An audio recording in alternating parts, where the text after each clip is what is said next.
I hope we're up and running here. Yes, we are. And welcome back, and thanks for tuning in on this gorgeous sunny day. So I hope you're getting to go out. We can't go too far in this lockdown, but at least it's kind of put a stop to our gallop, really, hasn't it? But anyway, I hope you're getting out to catch a bit of sun. And what I'm going to talk about today is mixing black.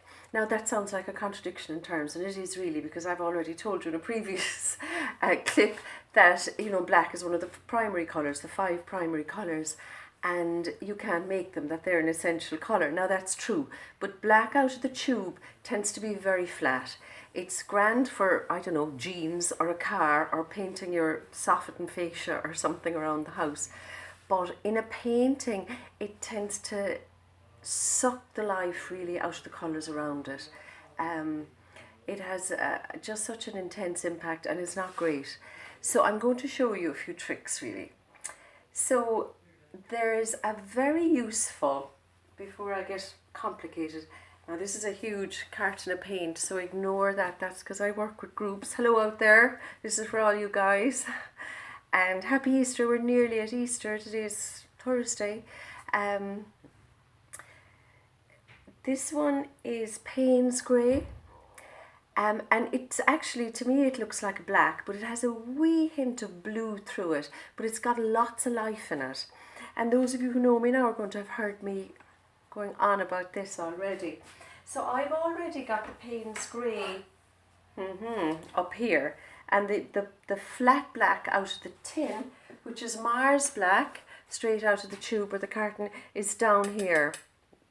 So I'm going to draw a circle with both of those, and maybe you might be able to pick up the flatness of the black, and I'm hoping to get time to just stick some colours beside them, so you'll see how flat they are.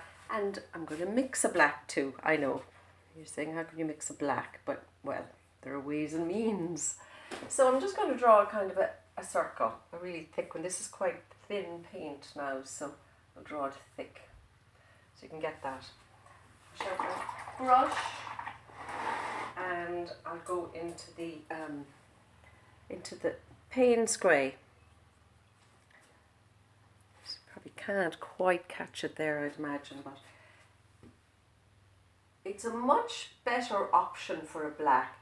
It's a little bit like, I always say, it's a little bit like the difference between somebody who has jet black hair and a black car or a black sweater or jeans.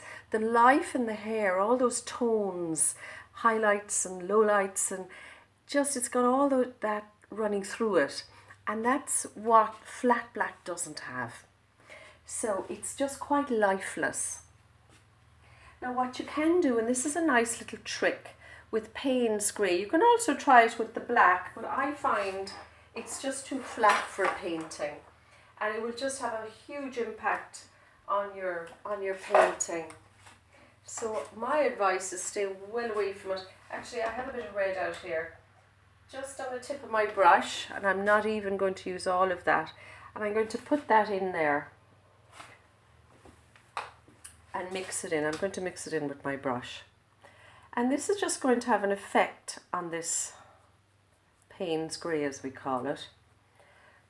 So now we still have a black. It's maybe a little bit less intense, but it's now, what's very useful for this, I'm trying to figure out where am I going here, is that if you pop a tiny bit of red into it, and if you have a palette of colours in your painting that have sort of reds coming through a lot, this is going to work really well. You could put a tiny hint of yellow in if you had a palette of a lot of greens, sort of greens, blues, and then you'd have a sort of an you don't really see it overtly, but it's just there. It just ties in with the other colours. So that's why I'm suggesting just a tiny hint of another colour. It's already inclined towards blue.